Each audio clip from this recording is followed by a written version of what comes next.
Praise the Lord. கர்த்தருடைய பரிசுத்த நாமத்துக்கு மகிமை உண்டாவதாக. இந்த வியாழக்கிழமை காலையிலே உங்களை சந்திப்பதில் மிகுந்த சந்தோஷம். இந்த நாளுடைய ஆசீர்வாதத்துக்காக ஒரு வேத பகுதி வாசிப்போம். அது 1 ராஜாக்களின் புஸ்தகம் 8ஆம் அதிகாரம் 11ஆம் வசனம்.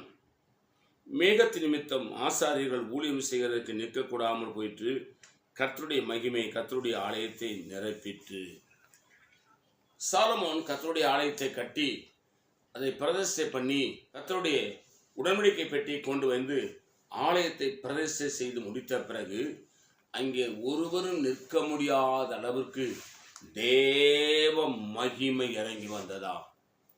அருமை தெய்வ பிள்ளைகளே, நீங்களும் நானும் ஆண்டவரை துதிக்கும் பொழுது, ஆராதிக்கும் பொழுது, உண்மையாய் நம்முடைய இருதயத்தின் ஆழத்திலிருந்து கர்த்தரை ஸ்தோத்தரிக்கும் பொழுது, நம்மளை மறந்து தெய்வத்தை மகிமைப்படுத்தி கொண்டாடும் பொழுது நாம் இருக்கிற இடத்திலே கர்த்தருடைய மகிமை இறங்கி வரும். அல்லேலூயா.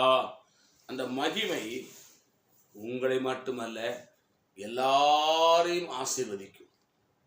அருமை தேவ ஜனமே, நாம் கூடி கர்த்தரை பாடி துதிச்சு ஆராதித்து அவருக்கு மகிமை செலுத்தும் போது அவர் மகிமை இறங்கி வரும். அவருடைய பிரசன்னம் இறங்கி வரும். அவருடைய மகிமையினால் நம்மளை ஆசீர்வதிப்பார். அவருடைய மகிமைக்கு முன்னாடி ஒருவனும் நிற்க முடியாது. அவருடைய பிரசனத்துக்கு முன்பாடி ஒருவனும் நிற்க முடியாது. ஒரு வல்லமை நிற்க முடியாது. ஒரு அதிகாரமும் நிற்க முடியாது. எந்த சூனியமோ மந்திரமோ ஏவலோ மனித வல்லமையோ ஒன்று நிற்க முடியாது. ஏன்னா அவருடைய பிரசனத்தினாலே அங்கே ஒருவரும் நிற்க முடியவில்லை என்று எழுதப்பட்டிருக்கிறது.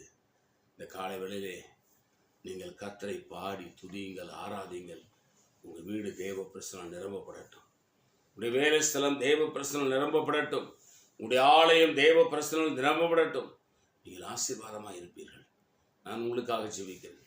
பரிசுத்த பிதாவே, எங்களோடு பேசின நல்ல வார்த்தைகளுக்கு ஆசீர்வாதம்.